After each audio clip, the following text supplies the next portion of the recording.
I think I'm having what the Germans call a Schadengasm.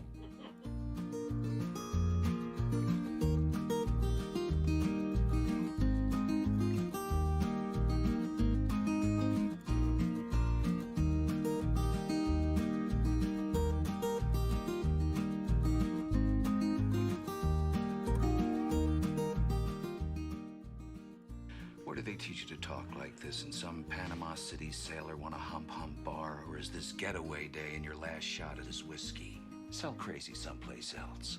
We're all stocked up here.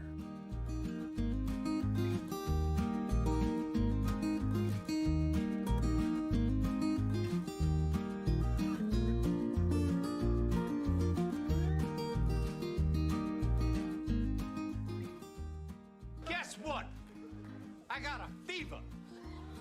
And the only prescription is more cowbell.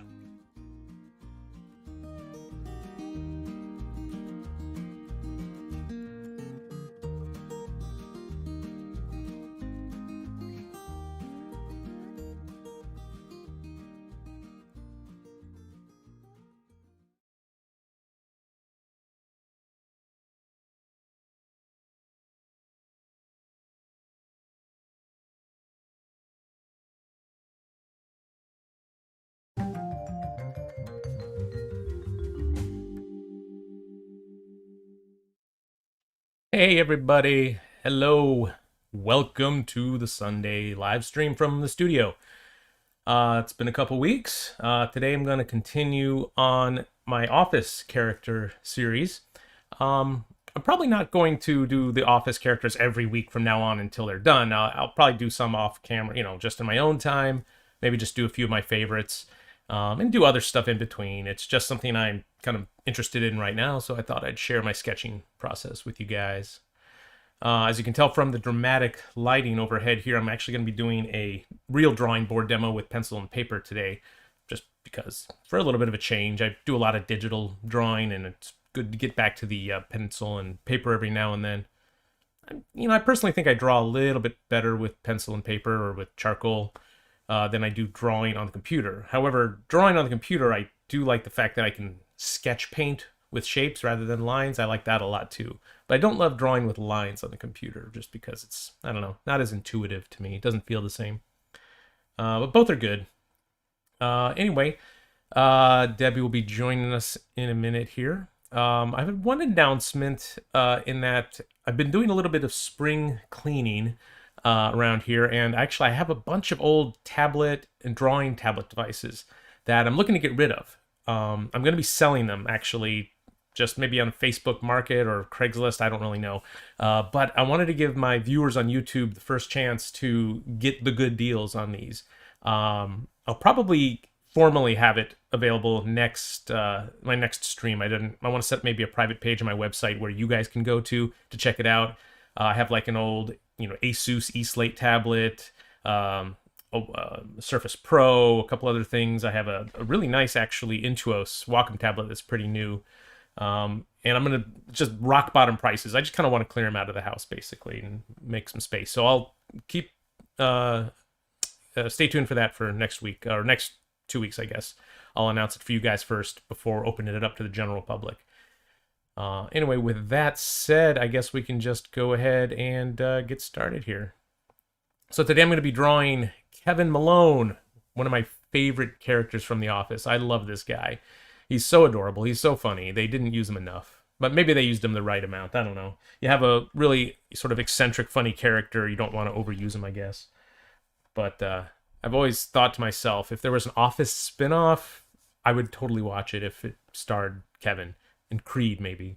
They're really my two favorite guys. So anyway, as always, let me know any questions you might have. Debbie will be joining in soon to help field some questions and let me know what you guys are asking, because I will be looking at my drawing paper. And let's just go ahead and get started. I have a few poses of Kevin here that I'm going to draw from. This is just like the first one, so we'll see how it goes. Today I'm using, by the way, my Palomino Blackwing pencils.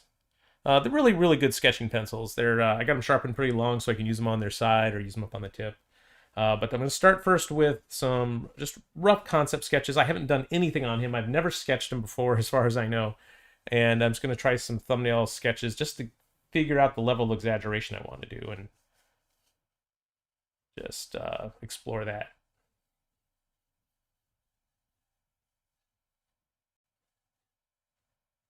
Just kind of feeling it out here, not really committing to anything, just kind of ghosting in some lines.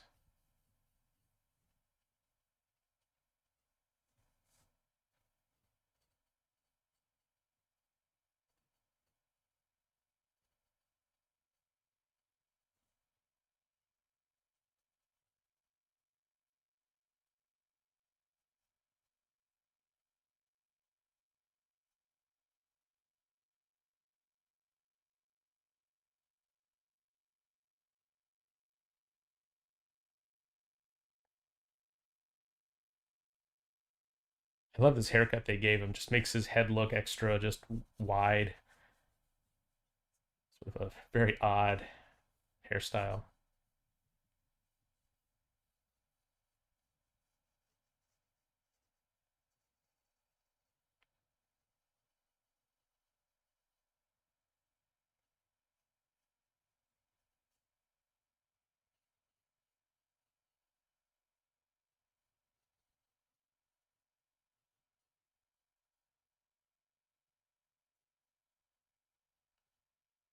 Alrighty, I like what I've got going on here. Pretty good. Not super exaggerated, but I feel his likeness there. I see it actually, so not a bad start.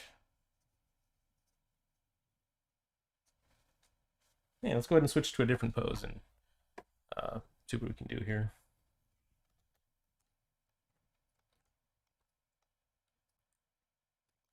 There we go. I just took some frame grabs from streaming The Office online. Let's draw a little smaller here so I don't run out of room too soon. And, of course, try a totally different head shape. I don't want to repeat myself, if at all possible, at this stage. I just want to explore shapes to see what level of exaggeration works best. Maybe a bigger nose this time.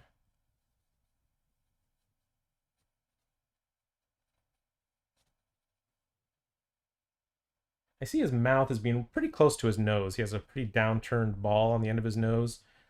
And he does a lot of these expressions where he raises up his upper lips when he's smiling or making a facial expression.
Yeah, another good one. I like the way that's going too.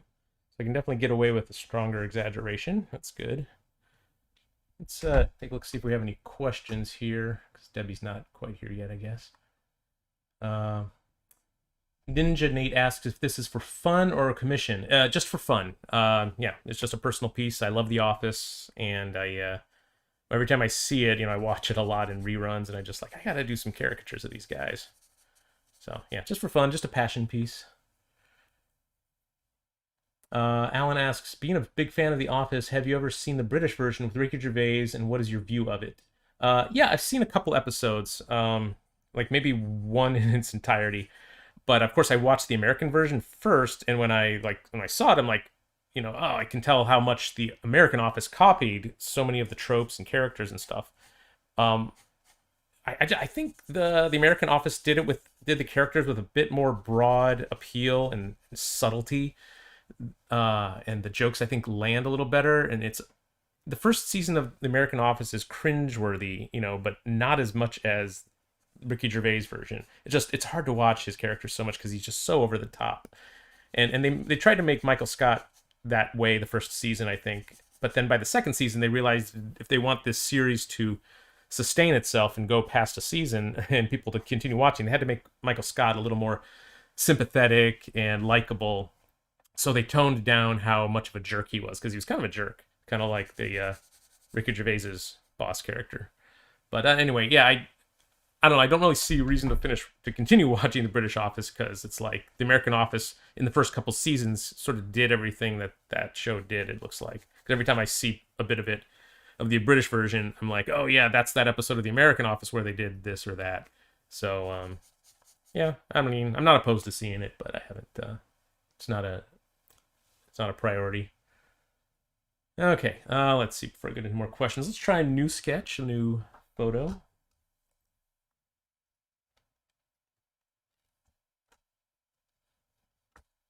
Where is it? There it is. Yeah, I love that expression too. Let's see. Oh, that's an interesting one. This one isn't as much Kevin. I mean, it is, but I kind of like when he's doing the interviews in the office, and like when he's doing like this talking head style interview, because the lighting's really good and the expressions are usually really good. Let's yeah, let's do this one here. They're all pretty much the same. They're just basically different expressions. But it gives me the opportunity to sort of get a fresh take on his face. Let's try I don't know, maybe a taller, longer version of his head. I'll still make the most of the real estate on the lower part of the face, I think, to make him look sort of heavier. But I won't make the face itself like super wide, just kind of like an elongated egg.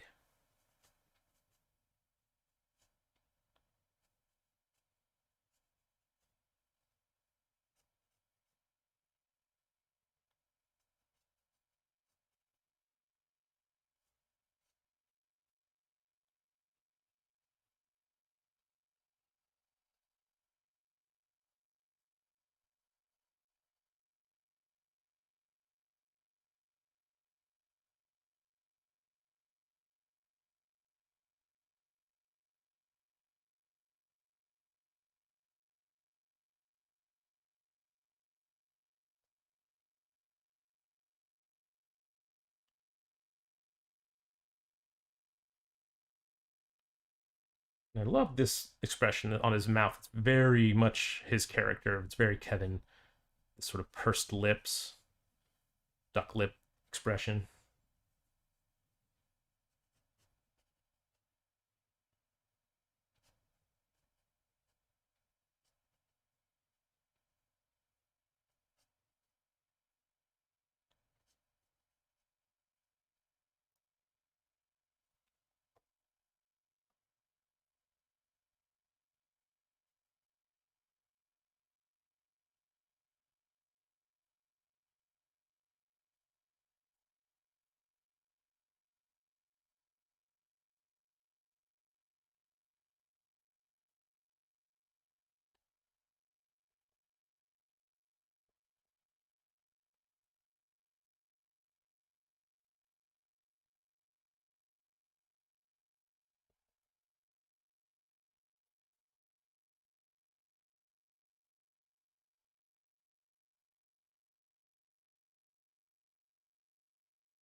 Oh, by the way, I did spend more time working on my Pam Beasley from the previous live stream. I did some stuff on my own time, and I did record it, and I was going to show it today, but I don't think it's quite there yet.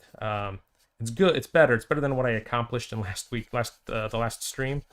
I got a better likeness, but yeah, it's like 80% of the way there. So I'll show it when I get it totally figured out, and I'll try to record the whole process too if I can. She was tough. Just had a hard time finding the right exaggeration that worked for her likeness. And also, she doesn't make a lot of strong expressions on the show. A lot of facial expressions. She's sort of more of a blank slate, so it's a little more tough. A lot of the other characters are more animated on the show.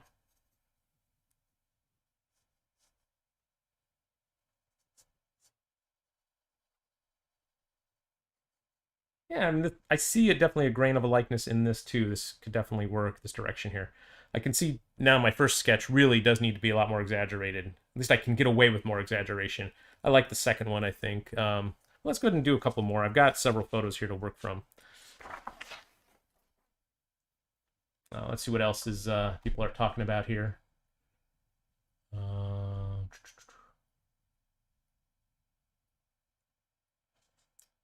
Joao, I'm not sure how to say your name, from Brazil. Love your style of caricature. It's like seeing a sergeant if he preferred caricature instead of more realistic approach.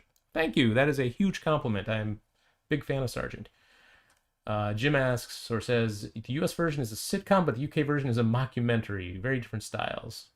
Yeah, I mean, though the American Office was filmed in the style of a mockumentary, I mean, they pushed the boundaries of like the credibility of how much footage they would really get for a mockumentary. And of course, they get way too much personal stuff.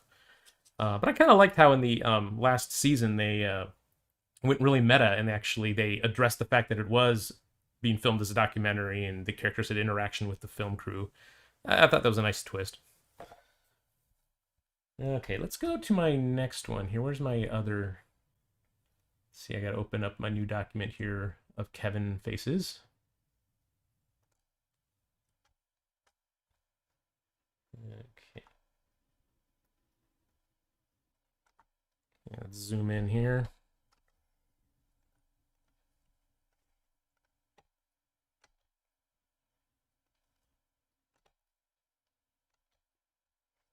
All right. Here's a little different angle. This is like an actual scene he was in, so he's not looking right at the camera. Let's draw up here, I guess. If I do end up doing this as a large group composition, I think it'll be good to have heads turned in slightly different directions, so not everyone's facing like dead center, dead front. And this might be a good one to do for that.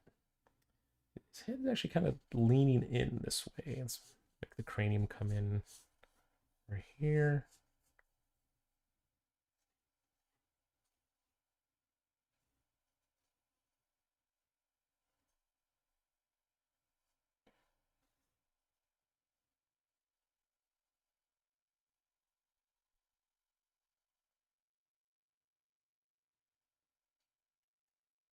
I do like to do some quick guidelines across the face when I'm doing an unusual angle.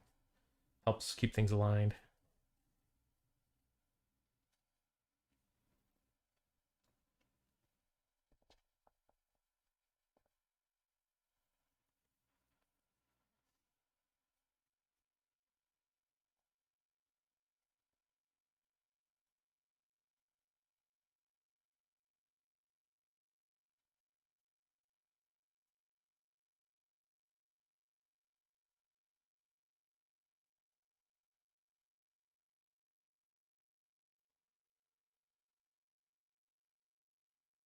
Yeah, I use my pencil on the side a lot like this whenever I can, because it does sort of replicate that feeling that I'm painting with shapes rather than drawing with lines.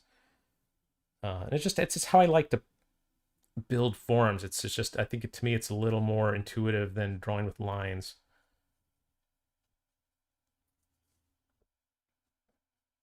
I can sort of scribble really lightly with the side of the pencil until I feel I've landed in the right spot.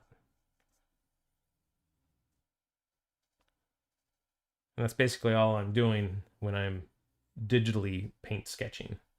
Just throwing around shapes, lightly ghosting them in until I'm happy with where they're at.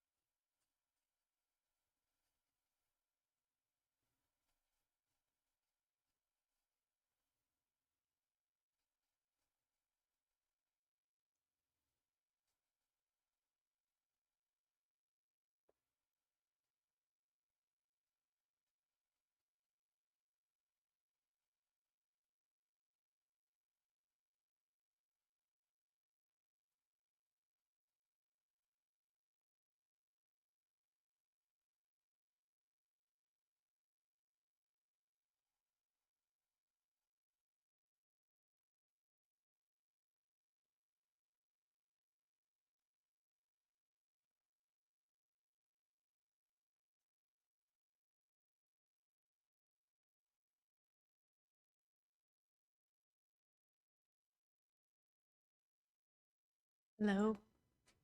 Hello, Debbie. I have a cat here keeping Yeah, me. so if you hear any jingling on the stream, that's the cat's collar. Yeah, he's keeping me busy. Oh. So I don't think you answered this question from Alan. When being stuck on a caricature, besides using your methodology of your videos, do you ever start with a portrait to comprehend the face? Yeah, under extreme circumstances, I do. Yeah, if I'm like really, really having trouble getting even a likeness on any of my caricature sketches, any thumbnail sketch, sometimes I'll just, yeah, to get a better understanding of the face, I'll just do a straight up portrait, like, or as much of a portrait as I can do. I just won't, I'll just draw it without consciously trying to do any kind of exaggeration, even if it's sloppy. And that can sometimes help.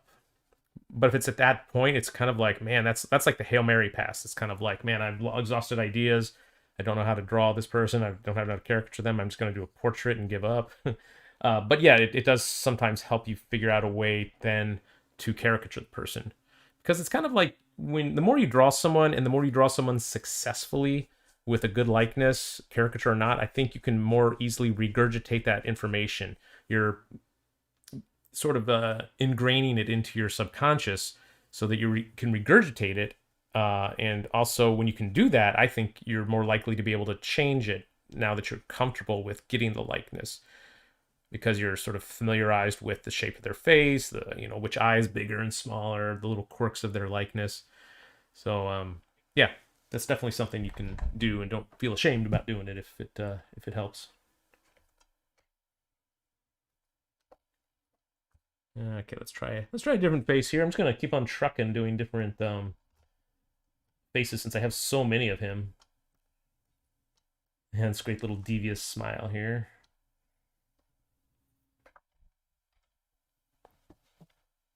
Again, gonna try a different approach to his likeness, and this one's actually a good opportunity to rebalance the weight of his head to make it more focused on the upper part of his head, give more weight there, because he is looking down, and that would help that expression or that head tilt. I don't know if it's going to work out. We'll see.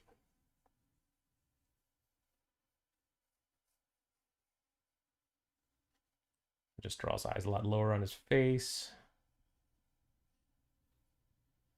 His left eye, the one on our right, is always a little bit bigger, I've noticed, in most of these expressions. So that's a little quirk about the symmetry of his face to be aware of.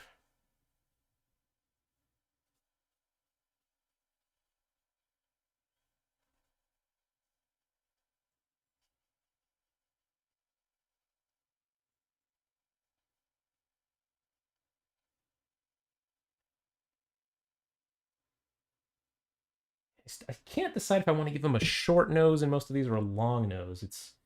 I think it's one of those that can really go either way. In this expression, when his head's pointed down, his nose definitely looks longer.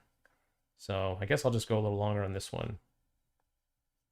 Pretty big ball on the end of the nose too. And also when the head tilts down, the ball of the nose looks much lower in relation to the nostrils.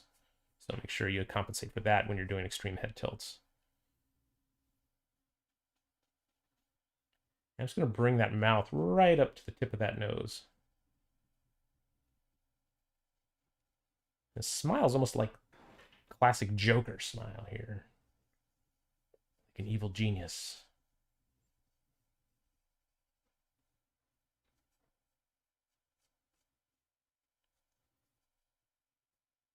Smiling with his lower teeth.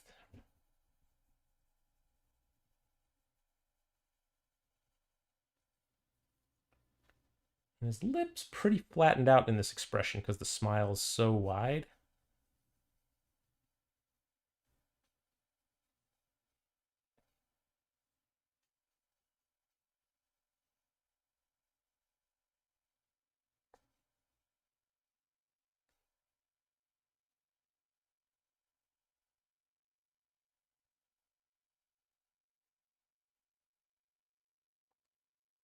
His ears get put up really high because he's looking down at us.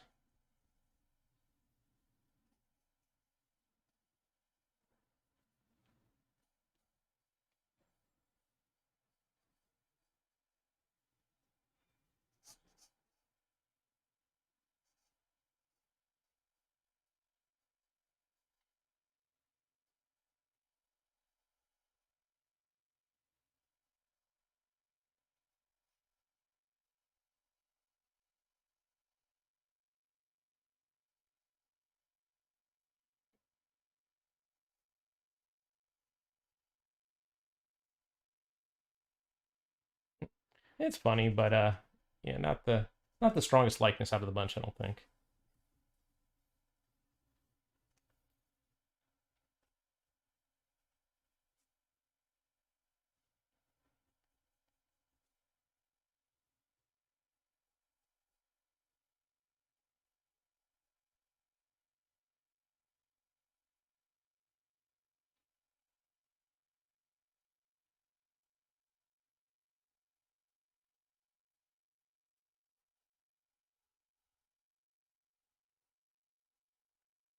Yeah, I mean it's him, but yeah, don't love that one as much. Let's see what else we got here.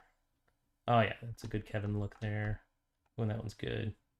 And yeah, just let me do this one and the last one, and then I'll kind of look at all my sketches and figure out which one I want to take to the next level.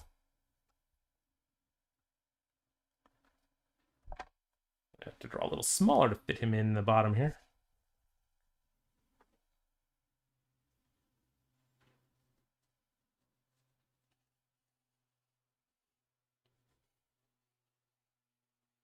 Just let the pencil just be more free. I feel like I'm finally starting to loosen up a bit here.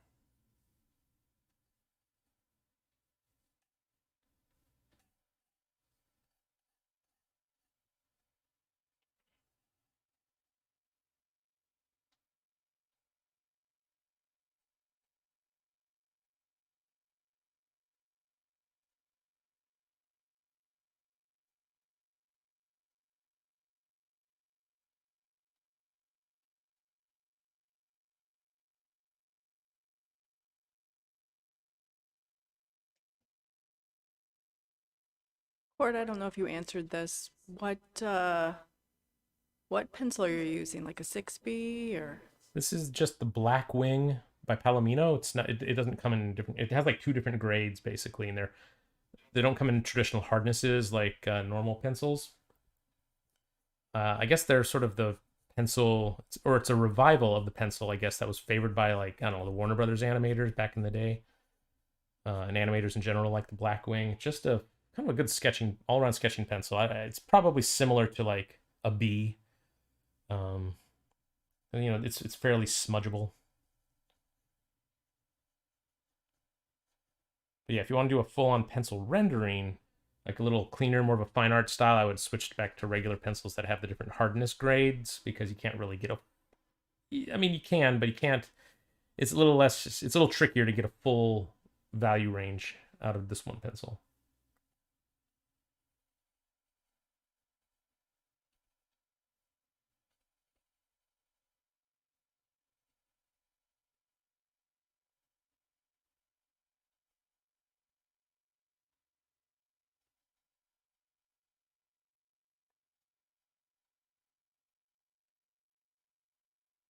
Maybe make his head into more of a figure eight shape, where I'll pinch it in a little bit at the eyes.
Yeah, pretty good too. Yeah, he's kind of fun to draw. I've had pretty good luck with him so far, I think.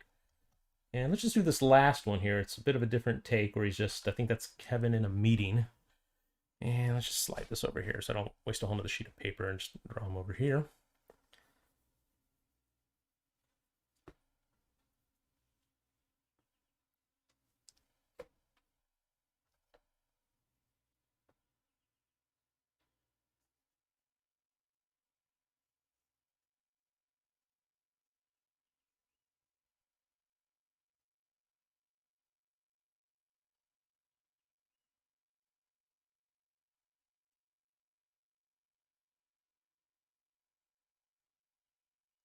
I think what's consistent though through all of these is he has sort of what I call a bullet head, where it's narrower at the top and wider at the bottom, almost coming not really to a point, but definitely tapering quite a bit, and it just helps, accentuate the fact that he has a bit of more mass in the lower part of his face. So I'm just really trying to exaggerate his body type through his head shape, even if his head isn't totally like that in real life. It's, of course, just thinking about his overall presence and letting that show through in the design of the head. Sort of the head design mimics the body shape in a sense. I don't know if that makes sense. I say the word sense a lot.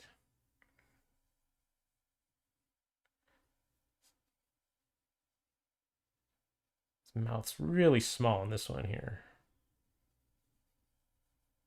I'll make the nose quite a bit more bulbous and large in this one.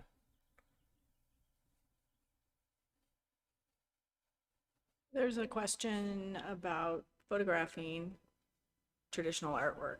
Mm-hmm. How do you get a digital version of your traditional artwork? I struggle a lot with glare when trying to photograph paintings. That's from Jim Sketch Testing. Yeah, Jim, I have a system down that I've used for years and refined over the years. I'll try to make a YouTube video about it, I guess. It's because I think it's a question a lot of people have. And there are a few good videos out there already on how to shoot your, artwork. But paintings photograph differently than drawings. That's first thing to remember. When it's a white surface, like if I were to photograph this, basically I'm going to want the lights directly in front or directly behind the camera, just shooting straight down at the surface is usually the best way to light a drawing on white paper. But paintings, since they have a much more reflective surface and glare, white paper can reflect too, but it's usually matte, so it's not an issue having the lights directly in front of it. But when we're photographing a painting that has gloss and shine to it, you want the lighting as far to the sides, shooting from the sides as you possibly can. And you need two lights of equal size, equal intensity. You have to buy the exact same light, exact same bulb. You don't want one side stronger than the other. And use the shallowest angle you can to your painting, like much less than a 45-degree angle if you can, like a 15-degree angle to the surface of the board if you can. And on top of that, the lens needs to have a polarizing filter on the lens, and it's really best to have polarizing filters over your lights. It makes a big, big difference, I found out. For years, I just had a polarizing filter on my lens, and I thought that was enough to help reduce glare. But I found, based on some recommendations from other artists, that, there's a lot more glare that can be cut out by putting circular polarizing filters over the lights. And those filters have to be at the right angle, too. If you turn them, if you rotate them at the wrong angle, they'll not help at all. So I made a little... what do you call it? Like a housing, like a mount for those lenses or for the filters, because I bought just film online, polarizing film. It's just flexible film, and I had to make it rigid to put in front of the light, so I built a foam core frame for it. But yeah, maybe I'll show it in an upcoming video or do a whole video on it. And of course, you got to shoot on a tripod too. Of course, that's a given. And don't touch the camera. Use the timer or remote control to actually take the picture so you don't shake the camera. And use the lowest ISO setting as you can, like 100 or 200, because that'll give you the most grain-free image. So that's a lot of tips right there, but if I do an organized video on it, I'll be sure to let you guys know.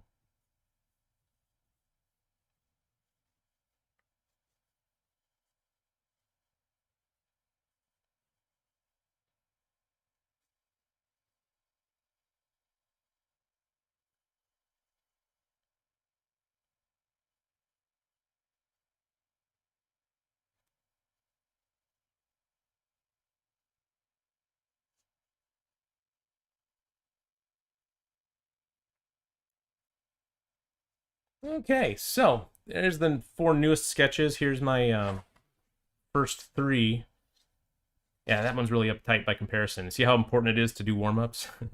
I think they're all decent, but I think they get a little better. I think this one's probably the best one on this page. Or that one. Yeah, that one's pretty fun. I like that one a lot. Let me know, you guys, what you think. I mean, let's just number them, I guess. I don't know, like, let's put a number by them. What? See if I can crowdsource this, you know, thing here. 1, 2, or 3. 4, 5, 6, or 7. Let me know if you guys have any favorites there, and remember, when judging thumbnail sketches, it's not about getting, I think, the perfect likeness. It's just about the funniest exaggeration that still has a grain of likeness that could be developed further. I think most of them have a grain of likeness, but some are definitely stronger than others.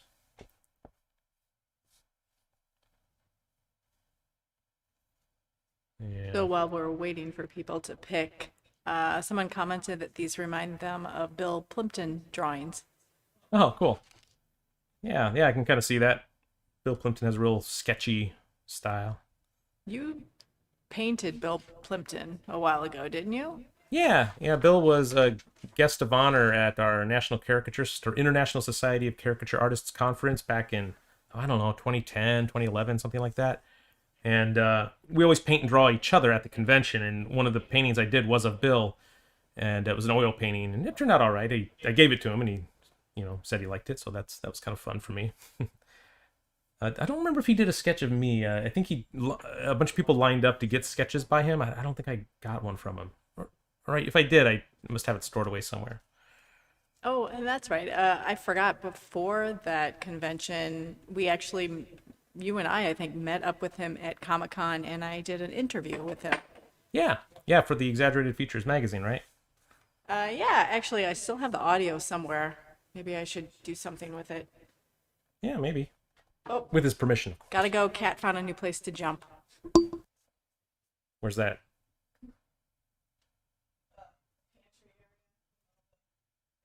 Oh, okay. So we're saying I got a couple people like 5 and 6. That's 5. Yeah, that's a good likeness for Kevin. And 6. Yeah, I like that one too. 6 is a little funnier. Yeah. Let's look back at some of these earlier ones. I do really like this. It's just so pleasant and impish and just kind of innocent and fun. It is one of my earlier sketches, so it's not as well thought out, I think, as some of the other ones. But out of this page, I think I like number 2. And number 5 or 6, I think is pretty good. 7 has some fun features, yeah. So 5, 6, or 7. I vote for 5. Debbie votes for 5. Yeah. Let's look back at that original photo reference. It's that one, I guess. Yeah. Okay. I'll go ahead and do. Well, you know what? I only have 5. Yeah, 3 votes for 5, 2 votes for 6, 1 vote for 7, and 4 if you include Debbie. 5 now for Mick. Okay. You guys can keep on telling me your voting if you want. Telling me your favorites. But I think I'll go ahead and work from this one.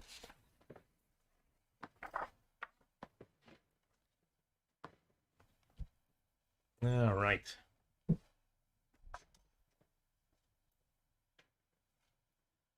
Let's take a quick look at it again for inspiration. Okay. And I'm gonna continue sketching with the Blackwing, I think. But I'm gonna be a little more careful now. Sorry. What'd she do? Or what did he do? Jumped on my shirt with claws. We had had the cat's nails trimmed recently this week, so it's not as bad as it could have been.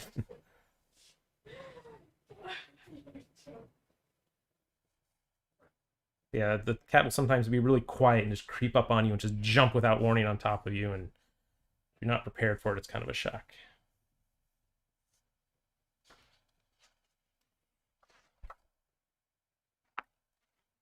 Yeah, Yeah, I like that lower face, the weight of that there. I want to make sure I recreate that in this sketch.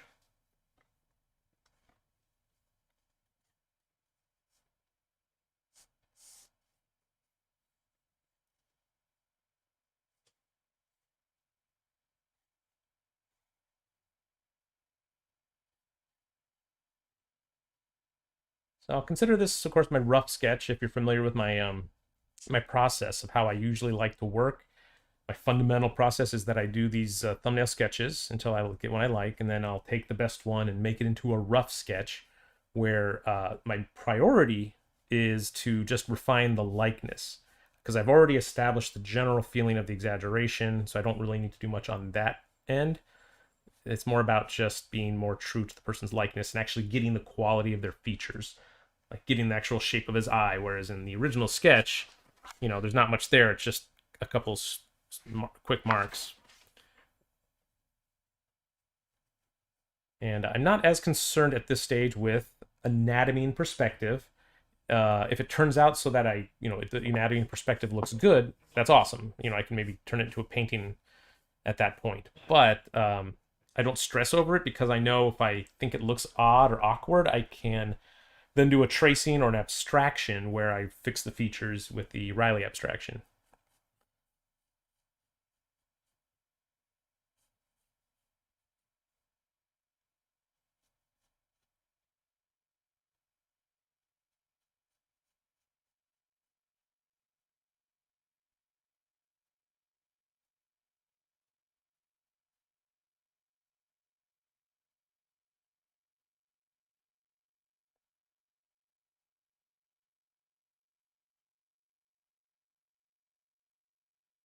I think I will turn his eyes towards the viewer, though, like towards us, just because it's a little more engaging that way.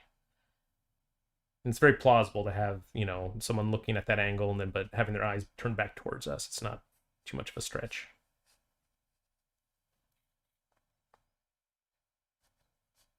And I don't really need to see it in the photo reference to do it in a convincing way.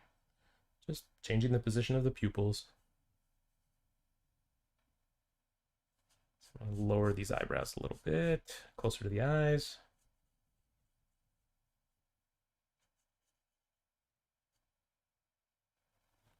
Let's see here. Oops. I think I gave... Yeah, I think his eyebrows have a little more pleasant of an expression. They're not quite so turned downward at the middle, so makes them look a little more cute and sympathetic. Not quite so devious looking. There we go. Yeah, that feels better.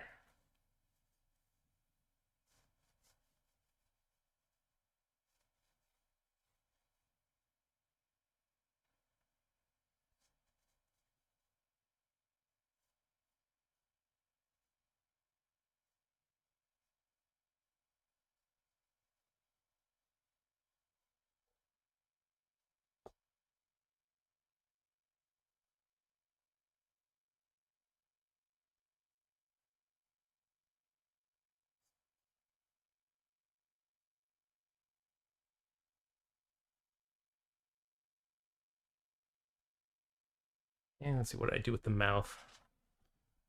Yeah, pretty close. A little bit of a shadow beneath the nose, and the mouth is just right beneath that.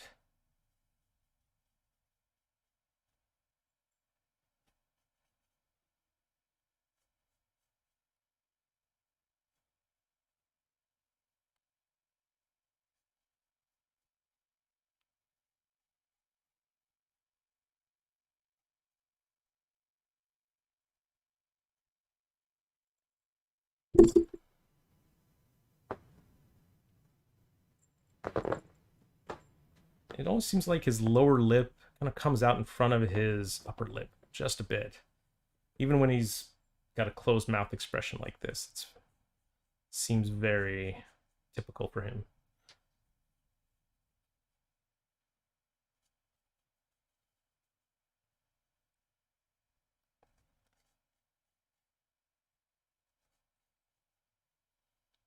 And again, going back to my, oops, thumbnail sketch as my guide.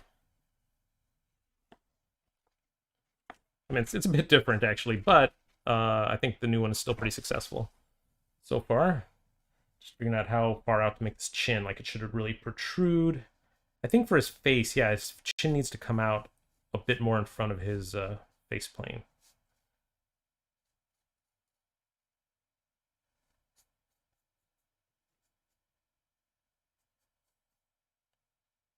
And then there's a bit of a sort of a straightness to his neck here, and then it sort of curves in right above his collar.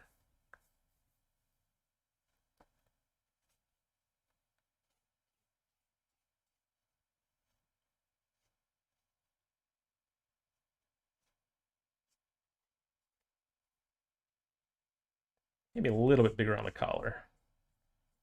There we go.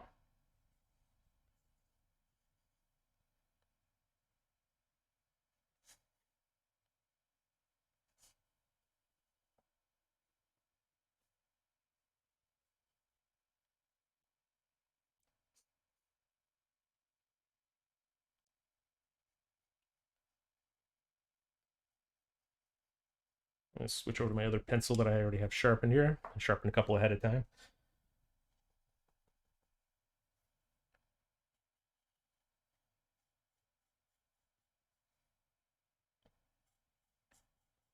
There are facial plane changes here on the face. It's not just one big smooth mass. So the more you add to the bulk of someone's face like this in a caricature, it's important to figure out those plane changes. It'll just give more credence, more believability to the anatomy. And I'm just looking at what's there. There's a bit of a sort of a soft, darker halftone here, whereas the fat pad of his cheek sort of ends, and you can see the, not really the bone structure so much, but there's just a bit of a plane change there.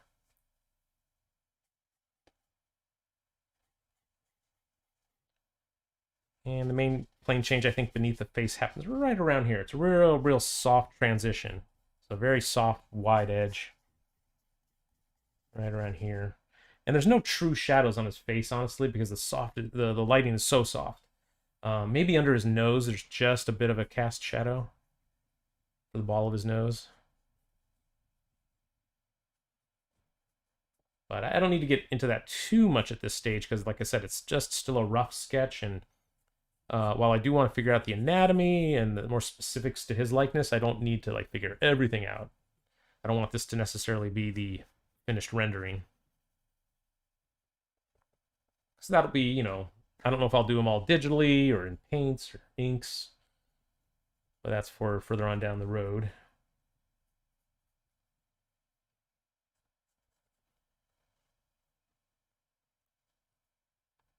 Let's take a look at the comments here. Oh, thanks, Jim. Good likeness. Thank you. Kind of looks like Danny DeVito in a good way, Mick says. Yeah, I can kind of see that. German says, Herman says, Kevin's face is so iconic. Some of those look like straight portraits. Yeah. And Alejandro says, hey, I'm having trouble drawing. Nothing comes out the way I want. What do you advise me to do? Te amo, Court. Oh, thank you. Te amo también. Actually, I don't know if that's Italian or Spanish. Anyway, nothing's coming out the way you want. You know, we all get there. We all have those phases, those days where nothing comes out the way you want, even for a long period of time. And you're in a rut. And to me, I always tell people it's a good thing that you're in a stage where you dislike everything you're drawing. I mean, it can be a bad thing, but the good part about it is it means your eye is critical. It means you have a more developed eye than you used to, and you can see what looks wrong. You can see the things that are wrong in your sketch, whether it's, you know, you're not getting the likeness like you thought you used to be able to do, or the structure looks bad. And it's not that you've gotten any worse, it's just that your eyes have improved and your critical thinking has gotten better. So that's an important stage in an artist's development. If you go your whole life always liking everything you do, that means you're not growing, honestly, because it means your critical thinking, your ability to see, shapes is not growing at all. So, so don't despair in that respect. Be happy with the fact that that's the case. So what always happens is, we say this to students in art schools all the time, is your hand moves slower than your eye. So your eye will see the problems first, and then your hand will be able to catch up with it. Your skills will catch up with what you're seeing. And just have faith that it will. But you got to keep drawing, of course. You got to keep practicing and trying to apply good, sound principles, because the problems with your drawings that you don't like is that maybe your fundamentals aren't as good as they should be. So you're not constructing things as well as you could. So maybe if that's the problem, spend more time doing tracings, overlays, abstractions on top of your rough sketches to try to figure out what's going on. Flip your drawings, looking them in reverse, and maybe you'll be able to see those errors as you're going before it's too late. You don't want to finish a piece and then say, oh man, everything looks terrible on that. Halfway through, early on in the painting or the drawing, stop before it's too late, and fix whatever you can before you put too much time into it. Use those good critical thinking skills that you've developed, that good eye that you've developed, and put it to use by giving your hand the opportunity to catch up.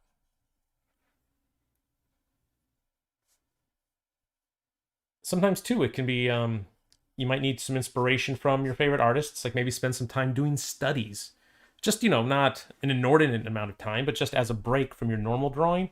Like, do some drawings from your favorite artist, from their sketchbook, from sketches that they post, or even finished paintings. And try to figure out what it is that they're doing. Like, look at their construction lines. Look at the way, if they have videos, the order in which they're drawing things. Seeing if you can find the guiding principles behind their decisions. Like, one of my guiding principles behind my decisions is working from big to small, working from the general to the specific. So I'll draw in the big rough outline of something, like if I'm drawing the figure or a head, and then I sort of whittle it down. I carve into the features more generally, and then more specific as I go. And that's one of my guiding principles. Some people, might see people drawing like on Instagram on their reels, where they're just doing this amazing drawing where they start with one eyeball and then they work their way out from there, and it appears like as if magic. And that's, that's a fun, tricksy way to draw, but it's not a good way to learn to draw, to teach people to draw that way.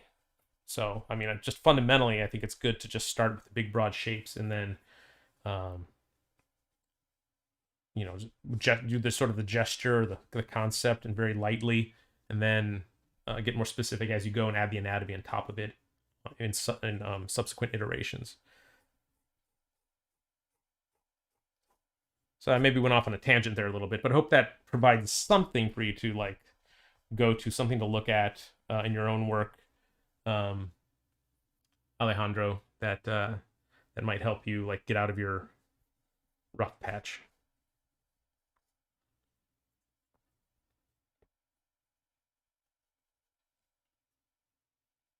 So I'm just doing some harder edges now, redefining some of those general shapes that I had into more specific shapes.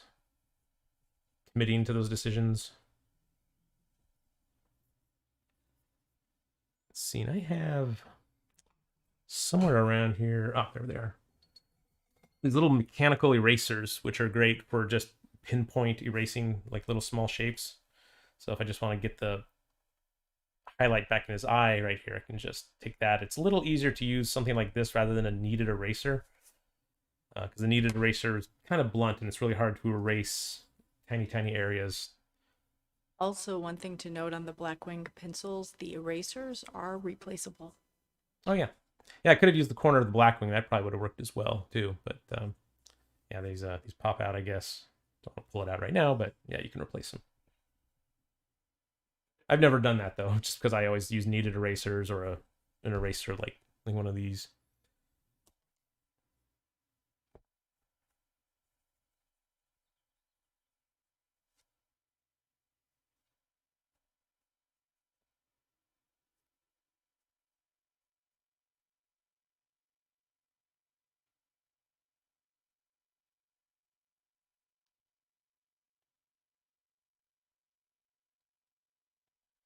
if I want to like soften a whole area, I'll go back to the kneaded eraser here, just like softening his eyebrows, because I want to go back in and do a few wispy hairs to the eyebrows, and then go a little darker.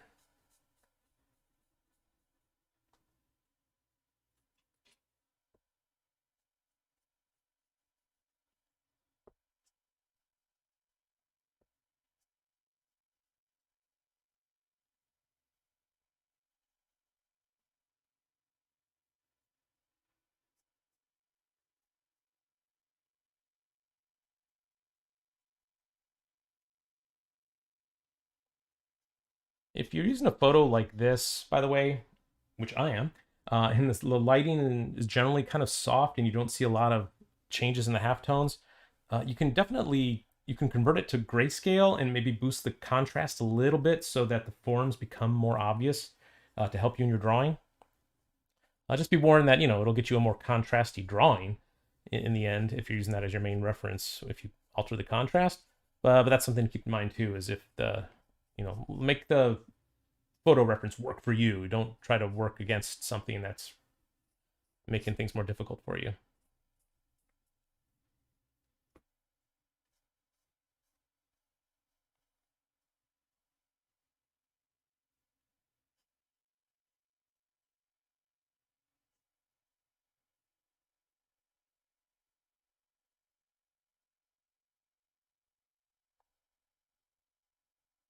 Hey Debbie, should I tell my office caricature story? You have an office caricature story? Yeah, remember the one time? Maybe you should tell it because I don't know what you're referring to. Oh, well, so, I mean, it's not a great story because it didn't end up happening, but I almost got to draw caricatures on the set of The Office. So this is a story about how it was almost a good story. But I'd drawn a few times for on movie sets for some actors, and on one of them I met Steve Carell. I drew him on the set of Crazy Stupid Love, and I guess he got my information, and then he asked if I could, had his office call out to me and asked if I could come draw caricatures on his last day of filming at the office. And I'm not sure what happened. Why it didn't go out, why it didn't work. I gave him a good quote that was very, low. I just wanted to do it. But they ended up not using me for some reason. I don't know. And then they ended up on that episode, what was Michael's last, what's his name? Steve Carell's last episode. There was an incident where Steve Carell's character gave Kevin a caricature of himself, and he said, "Don't be a caricature." And they must have hired somebody and had him draw it that day. So I always think about that every time I see that episode. I'm like, oh man, that could have been me. I mean, I did draw him on the set of the other movie, which was kind of fun, but man, I'm such a fan of The Office. I really would love to have drawn everybody on the set there that day. And the caricature, whoever did it was really good. The caricature of Kevin.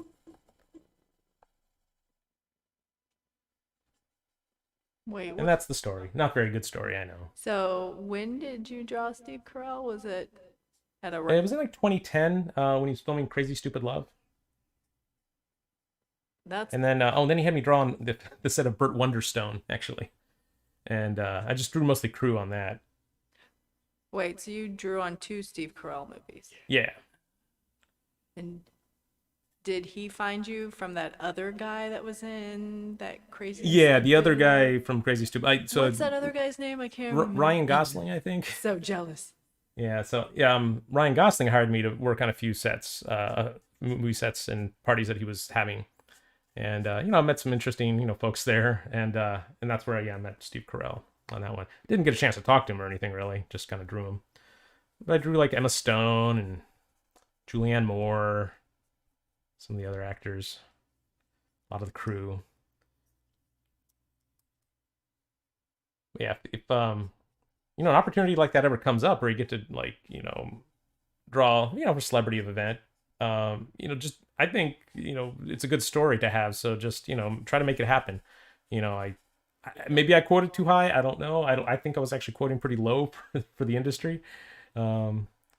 Who knows why they didn't, use me on the set, but that day. But maybe there was someone who wanted to do it even more than you did. True. Yeah. Maybe somebody knew somebody that did it, and you can never tell with these things. What was that? Cat getting into something.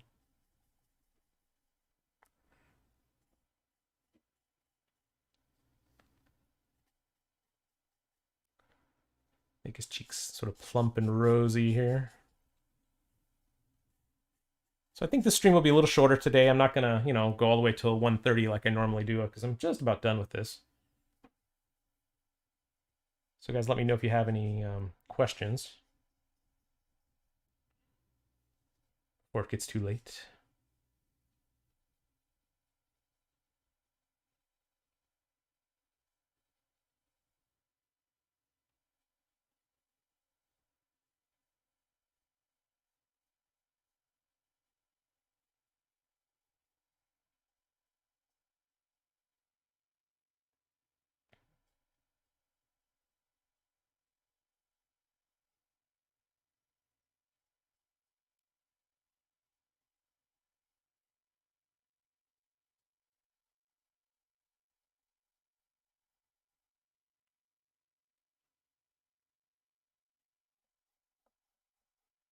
Yeah, this pencil smudges a lot. I don't know. I guess it's maybe it's more equivalent to like a 2B. That's okay. It's a sketching pencil. It's not like a rendering pencil. It's okay if it's a little sloppy.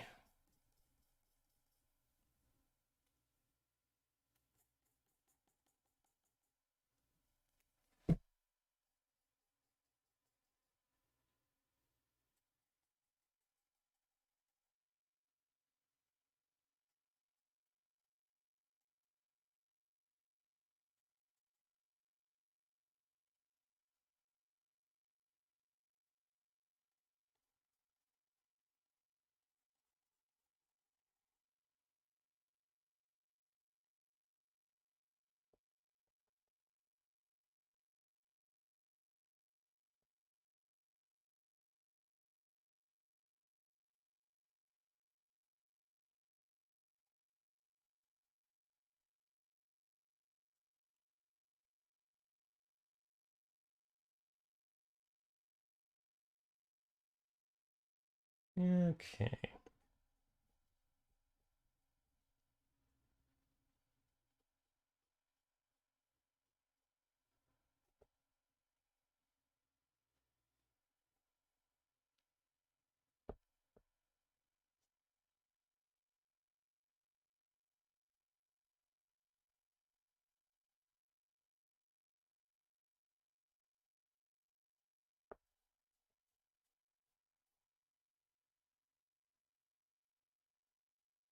All right, I'm just kind of pecking around on it now. I guess I'm pretty much done for a rough sketch.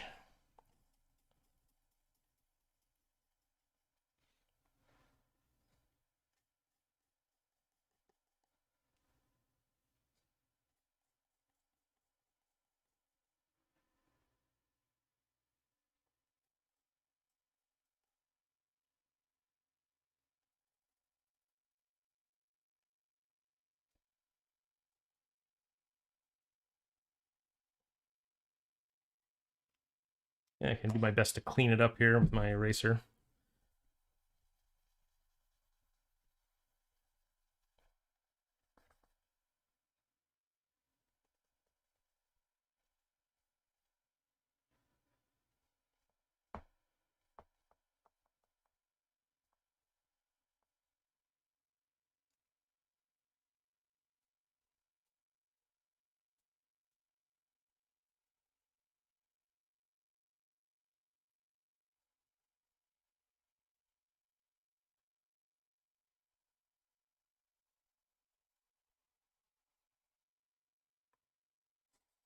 Okay.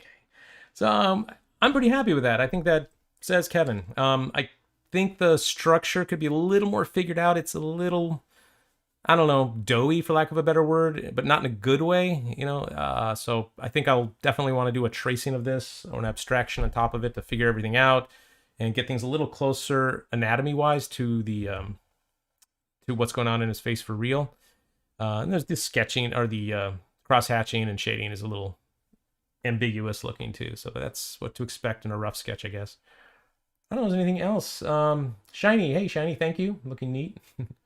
I guess that's it for now. Yeah, so next time I do the live stream, like I said at the beginning, I'll probably be offering my some tablets, old drawing digital tablets and devices I have up for sale. I think I might even have a camera too, an old camera.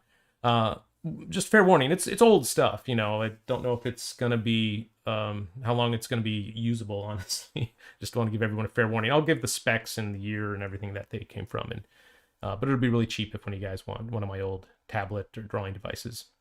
But I'll let you know about that in the next stream. Thank you, Debbie, for everything today. Any last words? You still there? I think she's off watching the cat. I don't know. Okay. Anyway, thanks, guys. Talk to you soon. Bye-bye.